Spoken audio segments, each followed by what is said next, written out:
હજારોની સંખ્યામાં ગાંધીનગર કૂચ કરવા માટે નીકળેલા ગુજરાતભરના ખેડૂતો અમદાવાદના શાંતિપુરા ખાતે પહોંચી ચૂક્યા છે। આપણે દ્રશ્યોમાં દેખાઈ રહ્યા છે કે જ્યાં 10, 12, 15 ખેડૂતોને, પરંતુ એ ખેડૂતોની સંખ્યા પણ ના ગણી શકાય એટલા એ ગુજરાતભરના ખેડૂતો પહોંચ્યા છે। અને મનોજ પનારા પણ અહીંયા છે, તેમની સાથે અહીંયા એ ગુજરાતભરના ખેડૂતો છે, સીધી તેમની સાથે વાત કરીએ। મનોજભાઈ, મોરબીની અંદર તો છેલ્લા 1 મહિના કરતાં પણ વધારે સમયથી એ ખેડૂતોએ રસ્તા પર ઉતર્યા છે।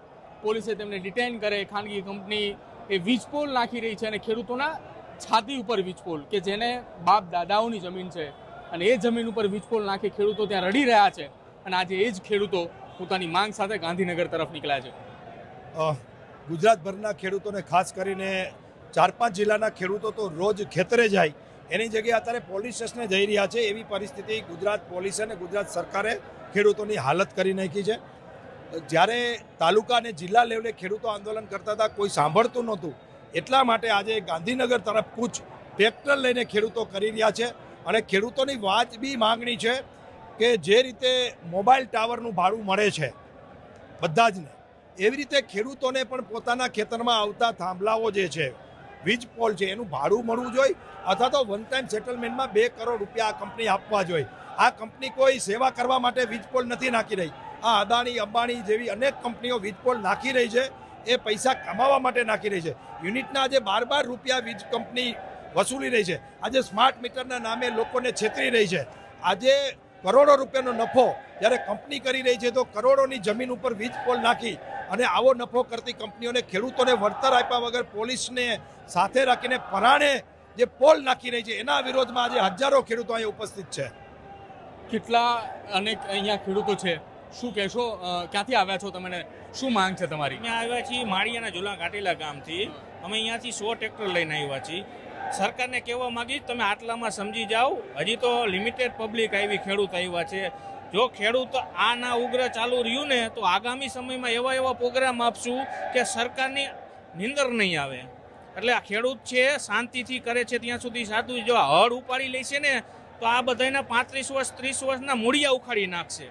આગામી સમયે એવા અમારા પ્રોગ્રામ છે અમારે। બિલકુલ આગામી સમયના પ્રોગ્રામની વાત કરવામાં આવી છે। જો અહીંયા દ્રશ્યો, અહીંયા ટ્રેક્ટરોની એક બાદ એક રેલી અહીંયા પહોંચી રહી છે। ગુજરાતના અલગ અલગ તાલુકાઓ, અલગ અલગ ગામડાઓથી ખેડૂતો અહીંયા પહોંચી રહ્યા છે અને તમામ ખેડૂતોએ પોતાની માંગ સાથે આવી રહ્યા છે। ખાનગી કંપનીના જે પાવર, જે વીજ પોલ જે છે તે ઊભા કરવામાં આવી રહ્યા છે, ખેડૂતોની છાતી ઉપર જે વીજ પોલ નાખવાની વાત કરવામાં આવી રહી છે, તેની સામે યોગ્ય વળતરની માંગ સાથે આ હજારો ખેડૂતો રસ્તા ઉપર આજે ઉતર્યા છે। આ તમામ ખેડૂતોની એક જ માંગ છે કે તેમને યોગ્ય વળતર મળવા।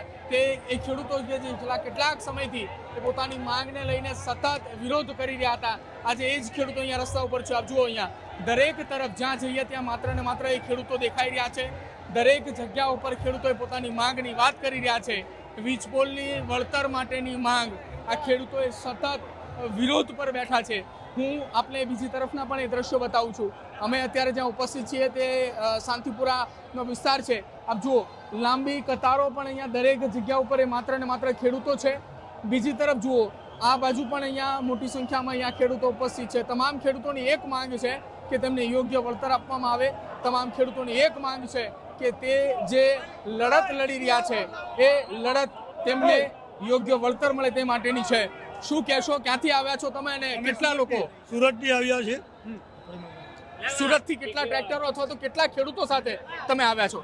સુરતથી ઓછામાં ઓછા 70 ટ્રેક્ટર આવ્યા છે અને 1000 થી 1500 ઉપર ખેડૂતો આવ્યા છે, પોતપોતાની કાર્સ લઈને હજુ રસ્તે પણ છે। તમે જોઈ શકો છો, આ પૂરા આખો જે એરિયા છે સુરતના લોકોથી રોકાયેલો છે। 700 થી 800 ખેડૂતો અત્યારે હાજર છે અહીંયા। શું માંગ છે તમારી? કેમ કે કચ્છની વાત હોય, મોરબીની વાત કરવામાં આવે, સુરેન્દ્રનગરની, કે જ્યાં ખેડૂતોની પરવાનગી વગર તેમના ખેતરમાં વીજપોલ ઊભા કરવામાં આવે છે। વર્ષોથી વડીલોએ આપેલી જમીન છે, બાપ દાદાની જમીન છે, અને એ જગ્યા ઉપર વળતરની જગ્યાએ પોલીસ એ ઉપાડીને લઈ જાય છે। વળતર આપવાની વાત નથી, અટકાયત કરવાની વાત છે। પરવાનગી વગર વીજપોલ ઊભા થાય છે। બિલકુલ તમારી વાત એકદમ સાચી છે। છેલ્લા 3 વર્ષથી આ પાવરગ્રીડ જેવી મહાકાય વીજ લાઈન જે 765 કેવીનો વીજ પ્રવાહ પરિવહન કરવાની છે, એ લોકો ખેડૂતોને બજાર કિંમતની જગ્યાએ ફક્ત પોતપોતાની જંત્રી પ્રમાણે વળતર આપવાની જે વાત કરે છે, એની સામે ખેડૂતોમાં આક્રોશ છે।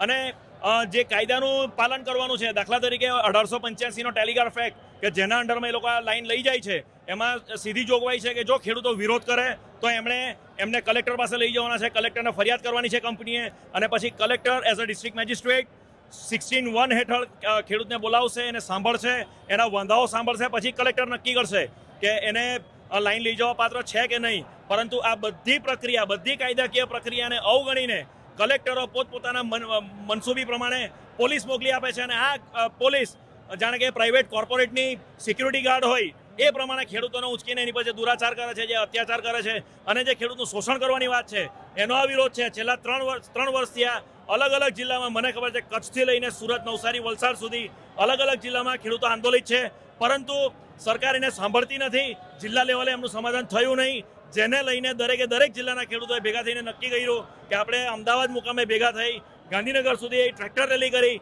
આ બેહરી સરકારના કાન ખોલ્યા, જેથી ખબર પડે કે આ ખેડૂતોનું શોષણ થઈ રહ્યું છે અને એનામાં અસંતોષ છે.